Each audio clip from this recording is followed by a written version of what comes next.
الحمد لله نحمده ونستعينه ونستغفره ونؤمن به ونتوكل عليه ونعوذ بالله من شرور أنفسنا ومن سيئات أعمالنا من يهده الله فلا مضل له ومن يضلله فلا هادي له وأشهد أن لا إله إلا الله وحده لا شريك له وأشهد أن سيدنا ونبينا وإمامنا ومولانا محمدا عبده ورسوله صلى الله تعالى عليه وعلى آله وأصحابه وذرياته وبارك وسلم تسليما كثيرا كثيرا أما بعد أعوذ بالله من الشيطان الرجيم بسم الله الرحمن الرحيم إن الله يأمر بالعدل والإحسان وإيتاء ذي القربى صدق الله مولانا العظيم. معزز و مکرم سامعین کرام، دینی بھائیوں، دوستوں، بزرگوں اور پردہ نشی ماؤں اور بہنوں، آج جمعہ کی رات ہے اور جمعہ کے خطبہ میں تقریباً ہر جمعہ میں ہر خطیب اس آیت شریفہ کی تلاوت کرتے ہیں. یہ ایک ٹکڑا میں نے آپ کے سامنے پڑھا. اس میں اللہ تعالیٰ 3 باتوں کا حکم دیے ہیں اور دوسرا ٹکڑا ہے جس میں 3 باتوں سے اللہ نے منع فرمایا. اللہ تعالیٰ ہم کو 3 چیزوں کا حکم دیتے ہیں: بالعدل والاحسان وایتاء ذی القربى، انصاف قائم کرنے کا، احسان کرنے کا اور رشتہ داروں کے حق ادا کرنے کا. عدل کہتے ہیں ہر حق والے کو اس کا حق دینا. اگر کسی کے حق کو کوئی چھینے تو اس کو ظلم کہا جاتا ہے.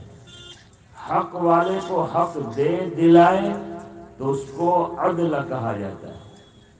جیسے اللہ تعالی ہمارے خالق اور مالک ہیں، ہم کو پیدا کیے ہیں، اللہ ہی عبادت کے لائق ہیں.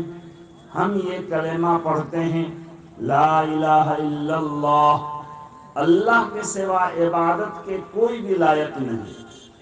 تو اللہ کے علاوہ کسی اور کی عبادت کرنا یہ عدل کے خلاف بات ہے، یہ ظلم ہے.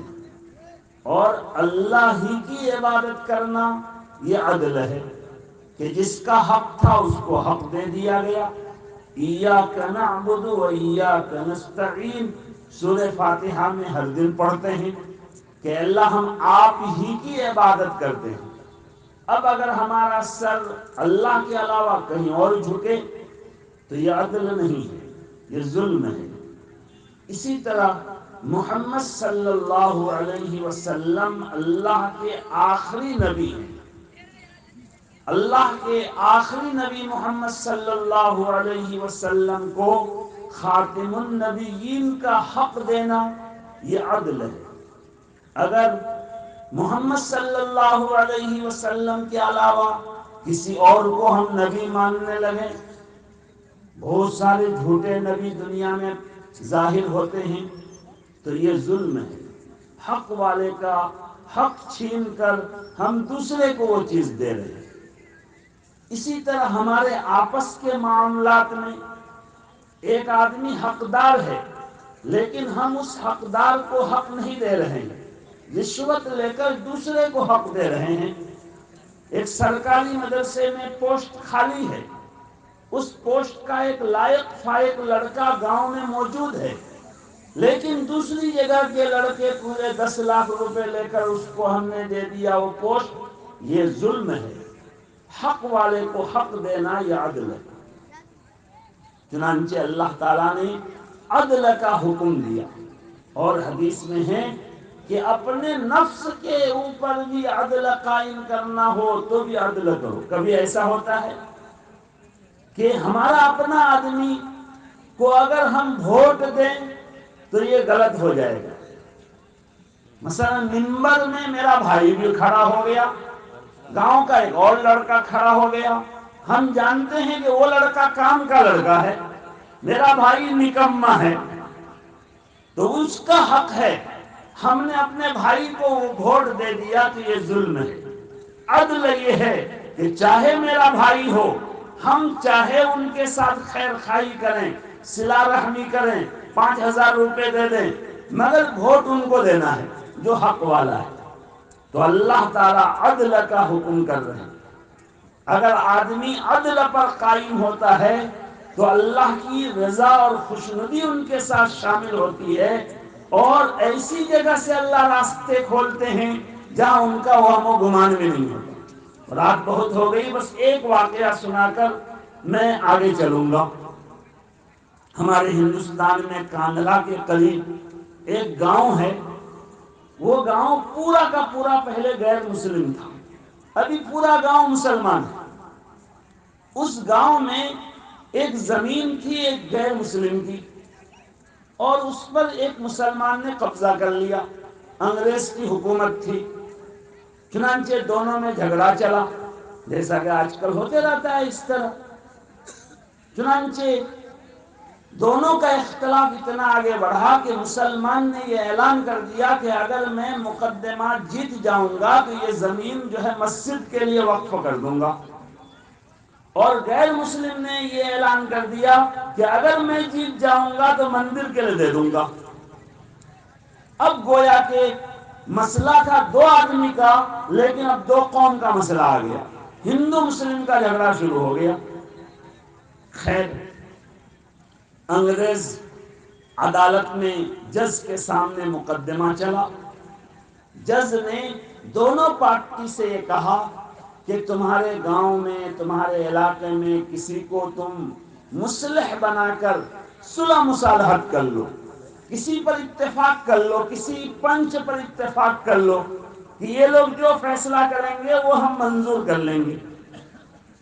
تو غیر مسلم لوگوں نے کہا ہاں، اگر بابا نے جو ہے منظور کر لیا تو ہم بابا کے فیصلے کو مانیں گے۔ اس وقت ایک بزرگ تھے ہمارے حضرت مولانا مظفر صاحب نور اللہ مرقدہ، اس کو غیر مسلم لوگ بابا کہتے تھے، اور مسلمان کیسے نہیں مانتے کہ مسلمانوں کے پیر کو فیصل بنانے کے لیے غیر مسلم تیار، تو مسلمانوں کو بھی ماننا تھا۔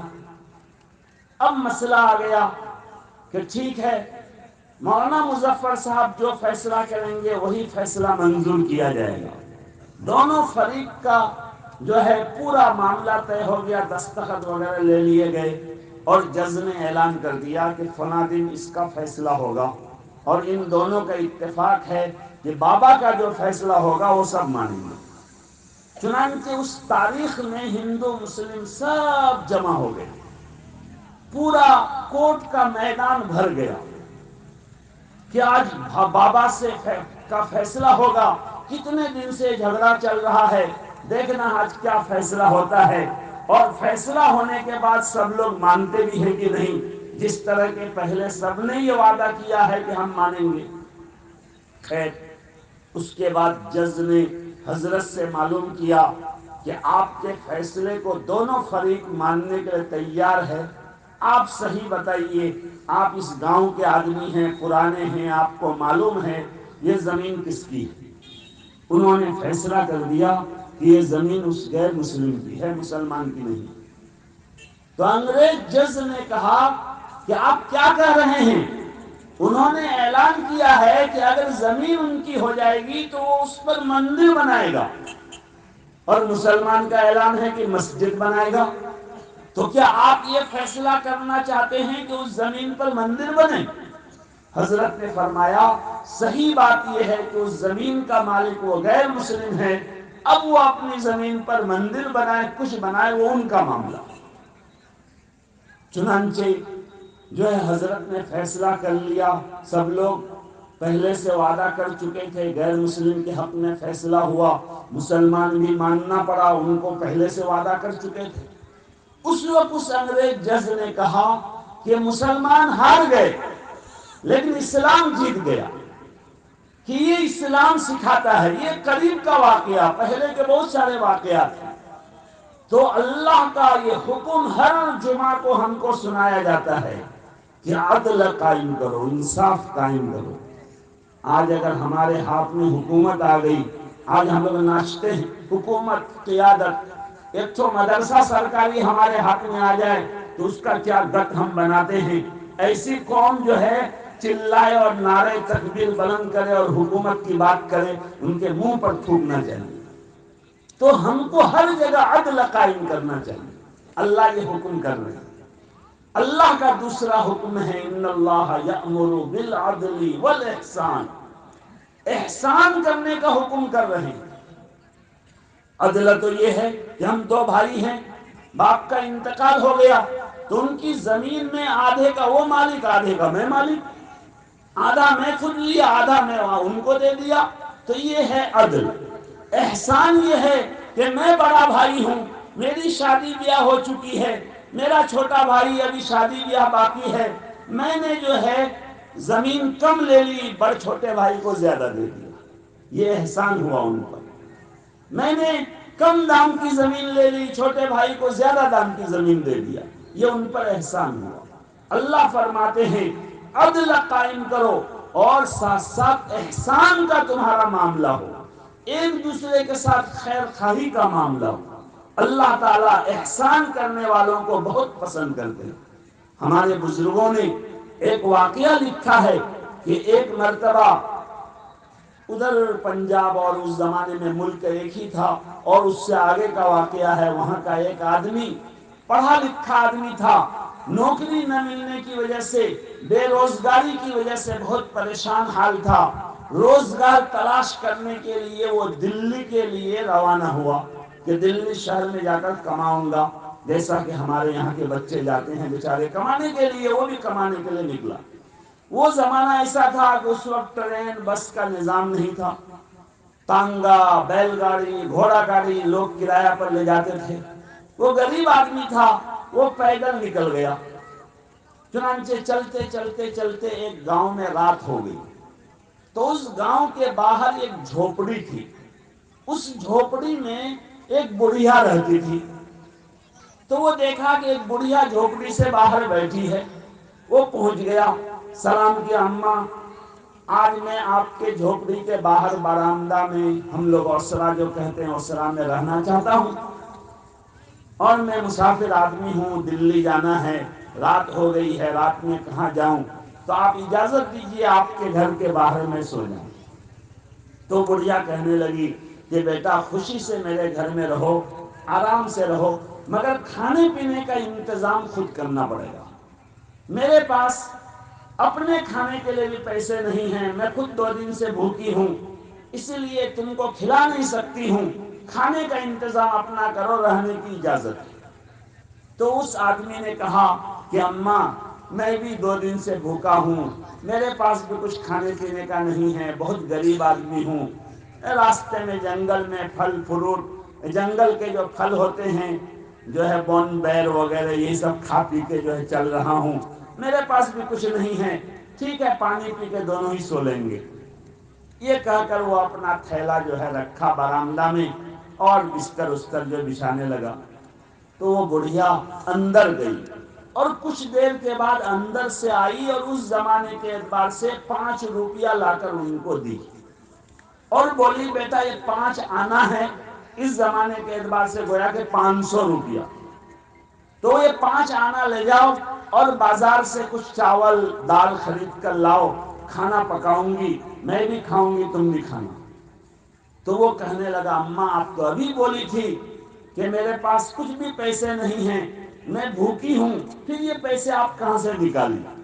تو کہنے لگی بیٹا یہ پیسے میں کفن کے لیے رکھی تھی، میں 3 دن 4 دن بھوکی رہ جاتی ہوں مگر یہ پیسے خرچ نہیں کرتی ہوں تاکہ میرے مرنے کے بعد کفن خریدنے کا چندہ نہ کرنا پڑے۔ تو کفن کا پیسہ تھا، مگر میرا دل گوارا نہیں کیا کہ میرے گھر میں ایک مسافر مہمان جو ہے بھوکا سوئے، اس لیے میں یہ پیسے کفن والا نکال کے لائی ہوں۔ بیٹا تم کچھ خرید کر لاؤ، تمہاری مہمان نوازی کروں گی، میرے کفن کا اللہ کو انتظام کریں گے۔ چنانچہ وہ آدمی گیا، دال چاول آٹا خرید کے لایا، وہ بڑھیا پکائی، چنانچہ مہمان کو بھی کھلائی، خود بھی کھائی، دونوں آرام سے سوئے۔ صبح ہوئی، وہ مہمان جانے لگا، بڑھیا بولی بیٹا بیٹھو، رات کا جو کھانا ہے گرم کر کے دیتی ہوں، کھاؤ کے پھر جاؤ۔ کھلا پلا کے ناشتہ پھر جو ہے وہ روانہ کیا۔ وہ چلا گیا دلی۔ دلی میں جا کر پڑھا لکھا آدمی تھا، ان کو اچھا جاب اور نوکری مل گئی، اور وہ ترقی کرتے کرتے کمانڈر اور سپہ سالار بن گیا۔ خیر بڑی تنخواہ ان کو ملنے لگی، کچھ دنوں میں بہت پیسے جمع ہو گئے۔ پھر ان کے گھر سے ٹیلی گرام آیا، لیٹر آیا کہ بیٹی کا رشتہ آ رہا ہے، آپ جلدی گھر آئیے۔ اس وقت تک وہ بہت بڑے مالدار بن چکے تھے، چنانچہ انہوں نے بہت عمدہ گھوڑا خریدا۔ پہلے نوٹ نہیں چلتے تھے، سکے چلتے تھے پیسوں کے، اور لوگوں کے کمر میں بٹوا ہوتا تھا، لوگ بٹوا میں پیسہ رکھتے تھے، تو وہ بھی بٹوا میں جو ہے پیسہ بھر کے کمر میں باندھ لیے، گھوڑا پر سوار ہو کر نکل گئے۔ چلتے چلتے جب اس گاؤں کے قریب سے گزرنے لگے تو ان کو خیال آیا، یاد آیا کہ میں ایک زمانے میں یہاں سے گزرا تھا، ایک بیچاری بوڑھی عورت کفن کے پیسے سے میری مہمان نوازی کی تھی، اس لیے میں ان کو کچھ جو ہے مدد کر کے آگے جاؤں گا، کچھ ان کو دیکھ سن کر جانا چاہیے۔ چنانچہ وہ اپنا گھوڑا گھمایا گاؤں کی طرف۔ اس جھوپڑی کے سامنے جب پہنچا، کچھ لوگ کھڑے تھے، انہوں نے پوچھا کہ جھوپڑی میں ایک بوڑھی اماں رہتی تھی، ان سے ملنا ہے۔ لوگوں نے کہا جان کنی کی حالت چل رہی ہے، آخری حالت ہے، جلدی جاؤ۔ چنانچہ جیسی ہی وہ اندر گھسا تو ان کی روح پرواز کر گئی، بڑھیا کا انتقال ہو گیا، وہ لاوارث بڑھیا تھی۔ اب لوگ جمع ہوئے گاؤں کے کہ بھائی ان کے لیے چندہ وندہ کرو، کفن دفن بانس بتی کا انتظام کرنا پڑے گا۔ تو یہ سپہ سالار یہ کھڑا ہوا اور انہوں نے کہا بھائیو سنو، ان کی امانت میرے پاس جمع ہے، کسی کو ایک پیسہ چندہ نہیں کرنا ہے، جتنا خرچہ ہوگا ان کے کفن دفن میں سب میں کروں گا۔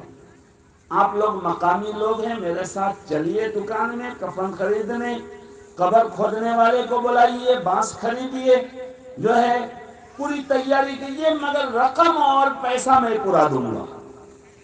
چنانچہ لوگ ساتھ میں گئے، کفن خریدے، پورا انتظام انہوں نے جو ہے ان کے پیسے سے کیا گیا۔ شام ہو گئی، اس کے بعد جو ہے جنازہ کی نماز ہوئی، قبرستان میں پہنچے، کوئی اس بڑھیا کی اولاد نہیں تھی، یہ خود کھڑا ہو کر بیٹا بن کر سب کام کیا تھا۔ چنانچہ وہ خود قبر میں اترا، اور قبر میں اتر کے ٹھیک ٹھاک کیا، اسی میں ان کو جو بٹوا تھا وہ بٹوا ایک کنارے میں رکھ دیا، سوچا کہ قبر کا مٹی کو ٹھیک ٹھاک پلین کر کے بعد میں بٹوا لے لوں گا۔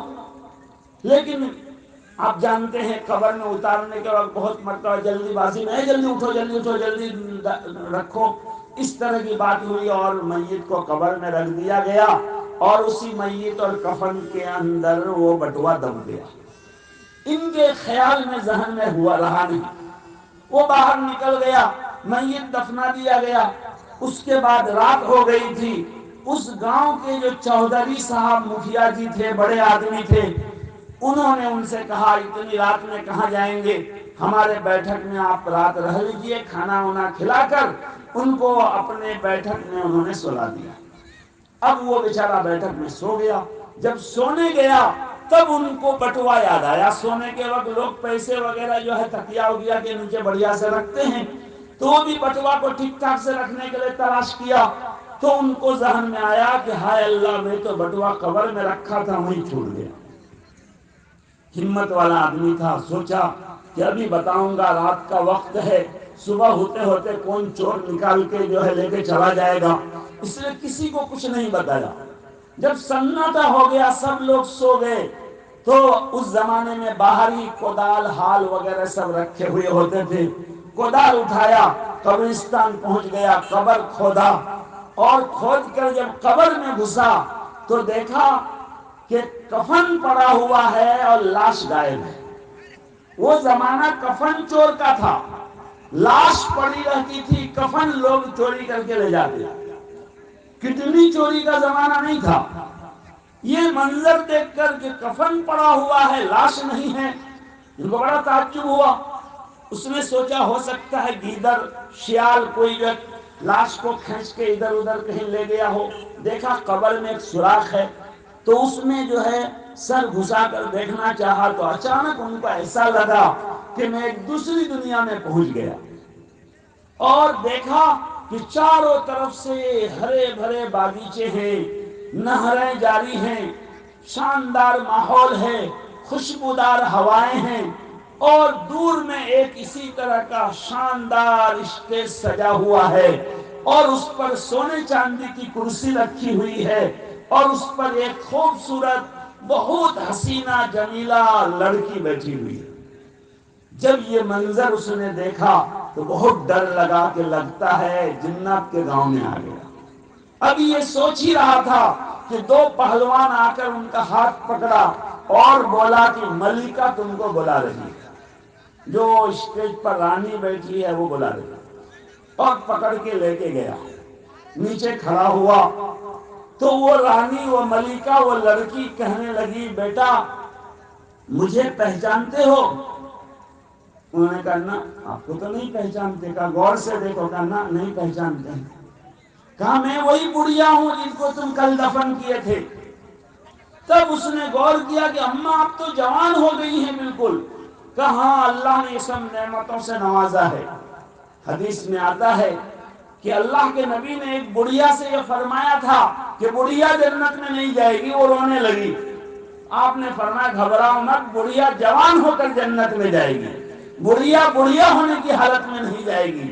دفن کیے تھے بڑھیا کو، لیکن اب وہ بالکل دوشیزہ کنواری جوان ہو گئی تھی۔ چنانچہ انہوں نے پہچان لیا۔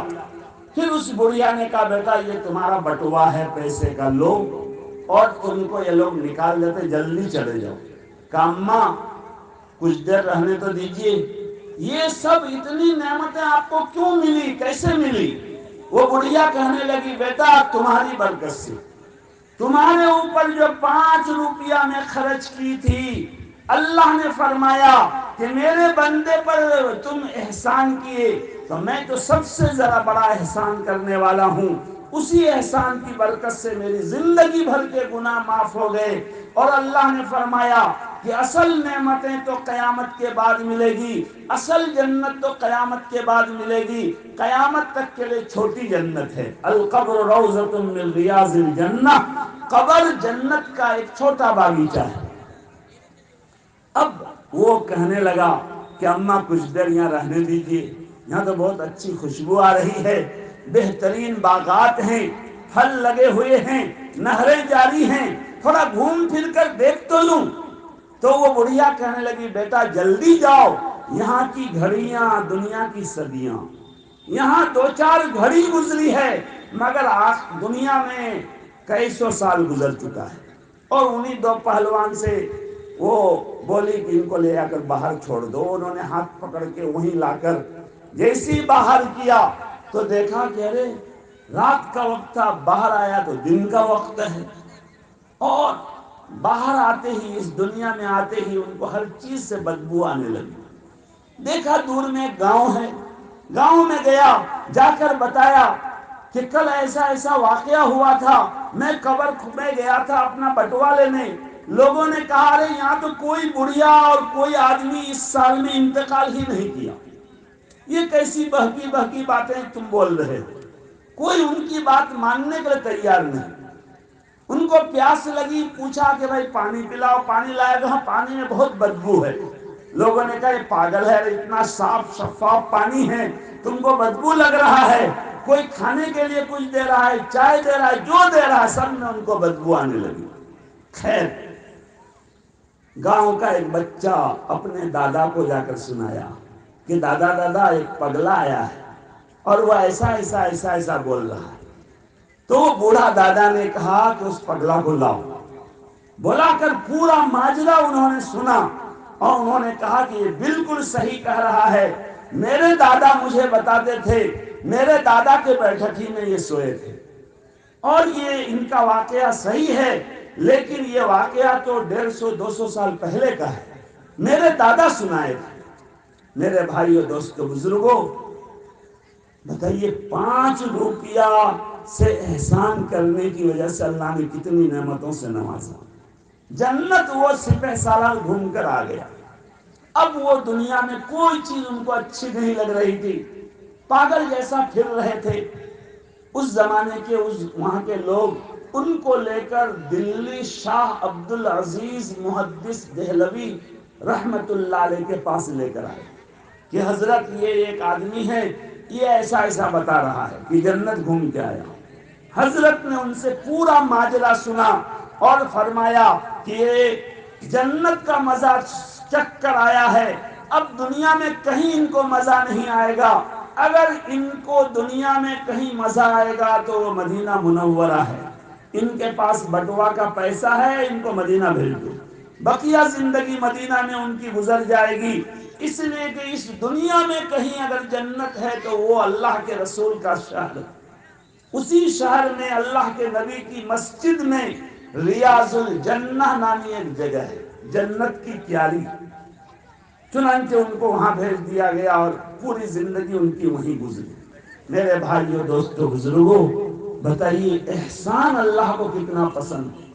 بخاری شریف کی حدیث ہے، ایک گندی عورت ایک کتے کو پانی پلا دی، پیاسے کتے کو، تو اللہ نے ان کی مغفرت کر دی۔ یہ احسان اللہ کو کتنا پسند ہے۔ تو اللہ تعالیٰ حکم کرتے ہیں ان اللہ یأمر بالعدل والاحسان۔ 3 نمبر چیز جو ہر جمعہ کو آپ کو خطیب سناتے ہیں وہ ایتاء ذی القربی، قریبی رشتہ داروں کو ان کا حق دینا۔ جتنے ہمارے قریبی رشتہ دار ہیں ان سے اچھا سلوک کرنا، ان کے ساتھ حسن سلوک کرنا، بہنوں کو میراث کا پورا پورا حق دینا۔ آج افسوس کی بات ہے، ہم اپنی بہنوں کو، اپنی پھوپھیوں کو میراث کا حق نہیں دیتے۔ اگر کوئی بہن دعویٰ کرے، مطالبہ کرے تو بھائی ناراض ہو جاتا ہے، کہتا ہے آج سے تمہارا ہمارا رشتہ ختم، تم میرے گھر قدم مت رکھنا، تمہارے گھر میں قدم نہیں رکھوں گا، لے جاؤ جتنی تمہاری زمین ہے لے کے جاؤ۔ میرے بھائیوں دوستوں بزرگوں، کیسے یہ رشتہ ختم ہو سکتا ہے؟ یہ تو اللہ کا بنایا ہوا رشتہ ہے بھائی بہن کا، اور آپ کیسے ان کو محروم کر سکتے ہیں؟ وہ ماں باپ کے زمین میں، جائیداد میں، مال میں اللہ نے ان کا حصہ مقرر کیا، اور اس بیچاری کو تو آدھا دیا، آپ کو تو ڈبل دیا۔ آپ کو تو اس لیے ڈبل دیا کہ ماں باپ کے بعد آپ بہن کے لیے سہارا بنے۔ یوصیکم اللہ للذکر مثل حظ الانثیین، 2 عورتوں کا، 2 بہنوں کا جتنا حصہ ایک بھائی کا اکیلا اتنا حصہ ہونا تو چاہیے کہ بہن کو زیادہ دیا جاتا، بھائی تو بہت کما لے گا، بیٹی کہاں جائے گی بیچاری کمانے کے لیے، لیکن اللہ نے بیٹا کو ڈبل دیا، کیونکہ بیٹا کی یہ ذمہ داری ہے کہ وہ اپنی بہن کی پوری خبر گیری کرے، ماں باپ کے بعد وہ سہارا بن کر رہے۔ اب بھائی کہتا ہے کہ میراث کا حصہ لوگے تو رشتہ ختم کیسے ختم ہو جائے گا؟ یہ رشتہ تو قیامت تک کے لیے اللہ تعالیٰ نے بنایا ہے، آپ کو موت تک اس کو نبھانا ہے، آپ کو ڈبل حصہ اس لیے بھی ملا ہے۔ اس لیے میرے بھائیوں دوستوں بزرگوں، رشتہ داروں کے ساتھ اچھا سلوک کرنا یہ اللہ کا حکم ہے، یہ فرض ہے۔ جس طرح نماز، روزہ، حج، زکوٰۃ فرض ہے، اسی طرح صلہ رحمی بھی فرض ہے۔ اور صلہ رحمی اس کو نہیں کہتے کہ ہمارے ماموں ہمارے گھر میں شادی میں آئے تھے، 1000 چمانہ دے کر گئے تو ہم بھی ان کی شادی میں جائیں گے، 1100 چمانہ دے دیں گے۔